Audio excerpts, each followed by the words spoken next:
A few moments later. Halo semua, kembali lagi bersama saya di video saya kali ini, yang dimana pada kesempatan kali ini saya akan membahas tentang teori belajar secara behaviorisme, kognitivisme, dan konstruktivisme. Namun sebelum itu, perkenalkan saya Angela Stefani.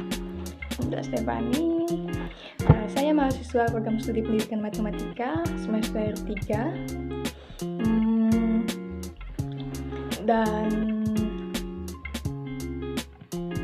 tanpa membuang waktu lagi ya, kita langsung bahas tentang yang pertama itu, apa sih teori belajar behaviorisme itu? Come on. Jadi dari yang saya lihat, teori belajar behaviorisme itu lebih menjerumus kepada perubahan atau perkembangan peserta didik atau siswa maupun mahasiswa. Jadi teori belajar behaviorisme ini lebih fokus kepada belajar mengajarkan perubahan perilaku yang disebabkan oleh adanya hubungan komunikasi atau tanggapan atau suatu respon dan juga stimulus ataupun rangsangan. Jadi dalam teori ini belajar itu bisa dikatakan sebagai bentuk dari suatu perubahan yang pernah dialami oleh siswa atau oleh seorang siswa pada suatu hal dari kemampuannya untuk berperilaku dengan menggunakan cara yang baru atau sebagai hasil dari hubungan antara suatu tanggapan dan juga rangsangan. Jadi itu menimbulkan suatu perubahan pada diri seorang siswa itu, bagaimana cara dia menyikapi suatu hal, dan semuanya itu berdasarkan dari teori behaviorisme ini yang mengajarkan tentang perubahan dan perilaku. Di sini ada poin-poin dari teori belajar behaviorisme, kalian bisa baca ya. Nah, itu dia. Kalian sudah baca. Jadi teori behaviorisme ini lebih mengutamakan suatu pengukuran, karena pengukuran itu merupakan hal yang paling penting untuk terlihat menjadi suatu perubahan, suatu perkembangan pada tingkah laku seorang siswa atau peserta didik. Dan juga dari yang saya baca, selain pengukuran, masih ada aspek lainnya yang tidak kalah penting, yaitu aspek penguatan. Jadi apa sih yang ada di dalam aspek penguatan itu? Jadi aspek penguatan itu ialah timbulnya atau munculnya suatu respon.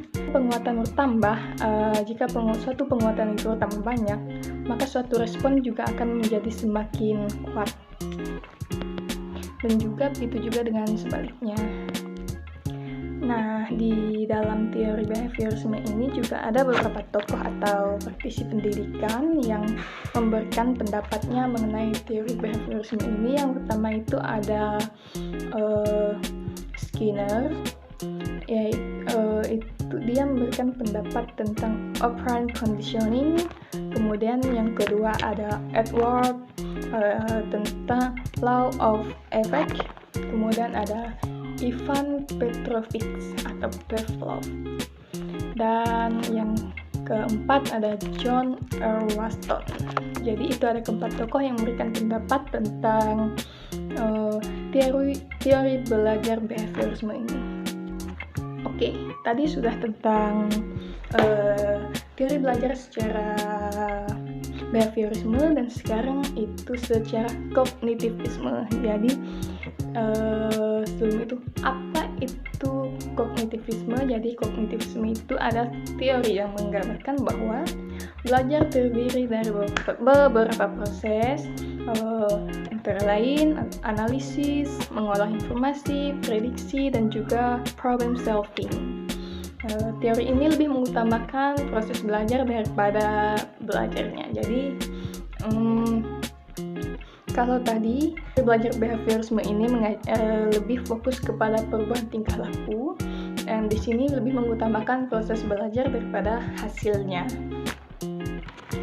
Nah, dari hasil yang saya baca atau yang saya lihat-lihat juga tentang teori belajar kognitivisme ini, ada beberapa manfaat yang sangat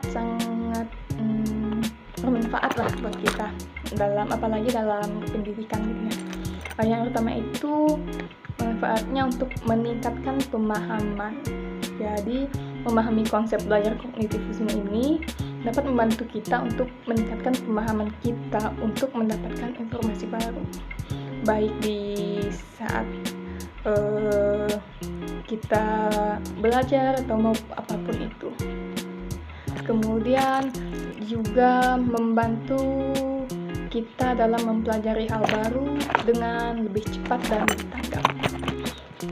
Dengan melalui sebuah pengalaman, kita juga dapat mengatur ulang dan menggunakan metode belajar yang sama.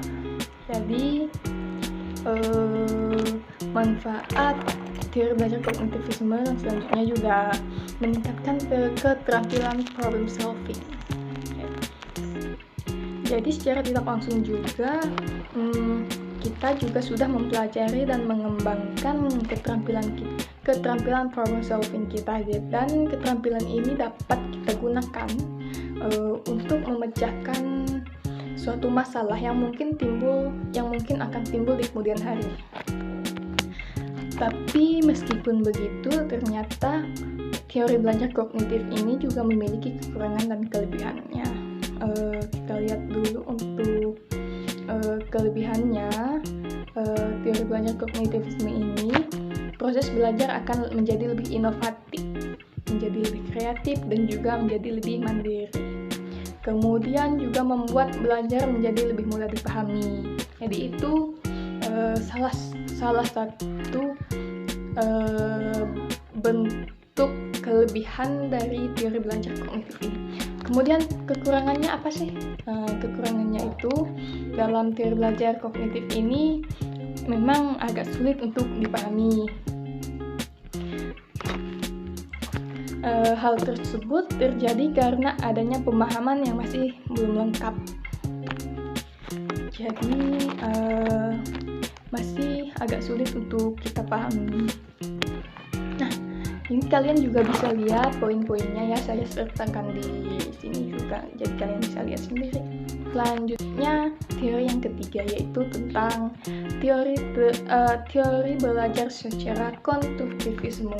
Jadi apa sih teori belajar konstruktivisme ini? Jadi teori belajar konstruktivisme mengakui bahwa setiap peserta didik akan dapat menginterpretasikan, menginformasikan ke dalam pikirannya masing-masing hanya pada konteks pengalaman dan pengetahuan mereka sendiri, pada kebutuhan dan juga latar belakang dan juga minatnya. Nah, teori konstruktivisme ini juga ternyata dipelopori oleh seorang tokoh yang bernama Lev Vygotsky, di mana beliau adalah